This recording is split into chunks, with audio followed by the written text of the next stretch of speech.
Hello friends, Pradeep stock school में आपका स्वागत है। उम्मीद है पिछला वीडियो आपको जरूर पसंद आया होगा जो कि फ्यूचर पे था। हम आज भी फ्यूचर के बारे में ही आगे बात करेंगे। फ्यूचर को थोड़ा और समझने की कोशिश करेंगे और ये समझेंगे कि स्पोर्ट्स से फ्यूचर में क्या फर्क होता है।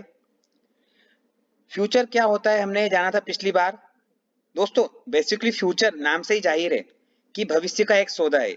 मतलब आज के प्राइस के अलावा फ्यूचर में उसका क्या प्राइस रहेगा, उसके लिए दो पार्टीज कॉन्ट्रैक्ट में आती है और उस फ्यूचर का ट्रेड लेती है। दोस्तों, फ्यूचर का उपयोग क्या है ये हम समझते हैं। पहला, फ्यूचर का जो उपयोग है वो होता है पर्टिकुलरली हैजिंग के लिए। हैजिंग मतलब अपने इन्वेस्टमेंट की सुरक्षा करना। उदाहरण से समझिएगा कि एक ज्वेलरी की दुकान वाला है या सुनार है, वह गोल्ड में बिजनेस करता है, गोल्ड की ज्वेलरी में बिजनेस करता है। तो उसने स्पॉट में या फिर आप बोले फिजिकल गोल्ड खरीद के रखा हुआ है 1 किलो। अब उसने जो फिजिकल गोल्ड खरीदा है उसका उदाहरण के लिए प्राइस है 50,000 रुपए। उन्होंने खरीद तो लिया है, उसकी ज्वेलरी बना के उनको बेचना है। अब उनके पास ये खबर आती है कि आने वाले 1 महीने में गोल्ड की प्राइस कम हो सकती है। अभी उन्होंने जो स्पॉट में फिजिकल में जो गोल्ड लिया है वो 50,000 का लिया है। उनके पास खबर आती है कि वो 48,000 तक नीचे जा सकता है। तो भाई साहब थोड़े परेशान हो गए, बोले मैंने 50,000 में लिया हुआ है, अगर 48,000 का हो गया तो मुझे ज्वेलरी भी उसी भाव से बेचनी पड़ेगी, तो मेरा नुकसान हो जाएगा। तो ऐसे व्यक्ति के लिए जिन्होंने इन्वेस्टमेंट ऑलरेडी कर रखा है स्पॉट में या फिजिकल में, उनके इन्वेस्टमेंट की सुरक्षा के लिए फ्यूचर अब आता है। तो अब जो हमारे भैया थे उनको एक उपाय ये हम दे सकते हैं कि आप गोल्ड का फ्यूचर यहां से बेच दो। आपने स्पोर्ट में तो ले ही रखा है जो कि 50,000 के रेट पे है। आप 50,000 का रेट अभी फ्यूचर में आ रहा है और आपको लग रहा है कि वो 48,000 हो जाएगा, तो आप वो फ्यूचर का कॉन्ट्रैक्ट बेच दीजिए।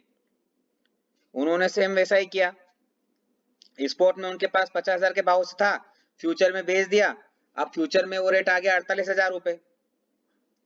उन्होंने वहां से प्रॉफिट बुक किया, उसको 48,000 में फिर से खरीद लिया, क्योंकि 50,000 में बेचा था, अब उनको खरीदना था।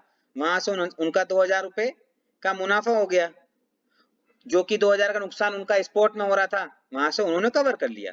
तो ये हो गई हैजिंग, उनके इन्वेस्टमेंट की हैजिंग। अब दूसरा जो उपयोग होता है फ्यूचर का वो होता है ट्रेडिंग के लिए। ट्रेडिंग का मतलब नॉर्मल मार्केट का जो मूवमेंट है अपसाइड और डाउन साइड दोनों का यूज करना। एग्जाम्पल, मेरे पास कोई इन्वेस्टमेंट नहीं है, कोई मैंने स्पॉट में या फिजिकल में खरीद के नहीं रखा है, जस्ट मुझे मार्केट यहाँ से लग रहा है कि ऊपर जाएगा, तो मैंने वो उसका फ्यूचर में बाइंग की पोजीशन बना ली और ऊपर जाने पर उसमें प्रॉफिट बुक कर लिया। अब मुझे लग रहा है मार्केट नीचे जाएगा, मैंने सेलिंग की पोजीशन बनाई, नीचे आने पर बाय करके प्रॉफिट बुक कर लिया। अब इसमें आप बोलोगे कि ये तो हम नॉर्मली शेयर्स में भी कर सकते हैं, लेकिन दोस्तों बाइंग की पोजीशन में तो आप शेयर में कर लोगे, लेकिन डाउन साइड की अगर पोजीशन आपको आने वाले 1-2 हफ्ते 1 महीने के लिए बनानी है तो आप शेयर्स वहां पे बेच नहीं पाओगे ना। वो तो इंट्राडे में शॉर्ट सेलिंग करके केवल बेच सकते हैं, लेकिन अगर हफ्ता 10 दिन के लिए बेचना है तो वो काम केवल फ्यूचर में होगा। तो फ्यूचर हमको दोनों साइड के मूवमेंट के ट्रेडिंग के लिए एक बेनिफिट देता है। हमारा हेजिंग के लिए हो गया और ट्रेडिंग के लिए हो गया, ये दोनों बेस्ट यूज है फ्यूचर्स के। अब स्पॉट और फ्यूचर में फर्क क्या आएगा। पहली बात, स्पॉट मार्केट में जो आज का भाव है वो स्पॉट का भाव है। फ्यूचर का भाव जो होता है वो समय के आगे के लिए होता है। स्पॉट मार्केट में शेयर का वैल्यू है उतना हमको पैसा पूरा देना पड़ेगा, जैसे कि अगर मुझे 100 शेयर्स लेने हैं 100 रुपए के भाव पे तो 10,000 पूरे लगेंगे। लेकिन अगर फ्यूचर में ट्रेड करना है तो मार्जिन लगेगा केवल, जैसा कि मैंने पिछले वीडियो में बताया था कि 13% से 20% तक का मार्जिन लगता है टोटल वैल्यू का। तो अगर वहां 10,000 लग रहे हैं तो यहाँ अगर 20% वैल्यू लग रहा है तो 2,000 के मार्जिन में काम हो जाता है। अब स्पॉट मार्केट में पोजीशन बनाए रखने के लिए कोई एक्सपायरी नहीं होती है। आज मैंने कोई शेयर बाय किया है, उसको मैं कभी भी लाइफ टाइम बेचूं कोई दिक्कत नहीं। लेकिन अगर फ्यूचर का कॉन्ट्रैक्ट है तो उसकी एक्सपायरी होती है। अगर 1 महीने का कॉन्ट्रैक्ट है तो महीने का लास्ट थर्सडे उसकी एक्सपायरी होगी, 2 महीने का कॉन्ट्रैक्ट है तो दूसरे महीने का लास्ट थर्सडे एक्सपायरी होगी, अगर 3 महीने का कॉन्ट्रैक्ट है तो तीसरे महीने का लास्ट थर्सडे उसकी एक्सपायरी होगी, लेकिन फ्यूचर कॉन्ट्रैक्ट की एक्सपायरी होती है। स्पॉट और फ्यूचर के प्राइस में बेसिकली एक फर्क होता है। मैं अगर बोलूं कि स्पॉट आज का भाव वो कम होगा और भविष्य का भाव है वो थोड़ा ज्यादा हो सकता है, नॉर्मली ये चीज होती है।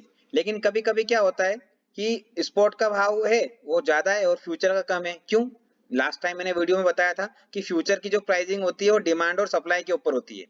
अगर फ्यूचर में पर्टिकुलर प्रोडक्ट की डिमांड ज्यादा है तो फ्यूचर का प्राइस स्पॉट के प्राइस से ज्यादा होगा, इसको कॉन्टेंगो बोलते हैं। अगर इसका उल्टा होता है कि स्पॉट का प्राइस फ्यूचर के प्राइस से ज्यादा है, क्यों? क्योंकि डिमांड कम है भविष्य में उस पर्टिकुलर प्रोडक्ट की, तो इसको बोलते हैं बैकवर्डेशन। तो दोस्तों स्पॉट और फ्यूचर में बेसिकली यही फर्क होते हैं। और आपको फ्यूचर प्राइसिंग का मैंने स्ट्रक्चर लास्ट टाइम भी बताया था कि फ्यूचर का प्राइस क्यों फर्क हो सकता है स्पॉट के प्राइस से। कॉस्ट ऑफ कैरी मॉडल होता है उसमें, या फिर एक्सपेंटेंसी मॉडल होता है। कॉस्ट ऑफ कैरी में यही कि उसको रखने की कॉस्टिंग के हिसाब से फ्यूचर का प्राइस स्पॉट से थोड़ा बढ़ जाता है। एक्सपेक्टेंसी मॉडल में ये है कि भविष्य में उसकी क्या संभावना रहेगी, डिमांड सप्लाई क्या रहेगी, उसको देखते हुए उसका जो वैल्यूएशन निकल के आता है। तो दोस्तों फ्यूचर के बारे में हमने समझ लिया कि यूजेस क्या होंगे फ्यूचर के, स्पॉट से क्या फर्क होगा। और भी फ्यूचर के बारे में बेसिक बेसिक जानकारी आपके सामने लेकर के आऊंगा। अगला वीडियो बिल्कुल देखिए, लाइक कीजिए, सब्सक्राइब कीजिए और शेयर करते रहिए। Thank you very much.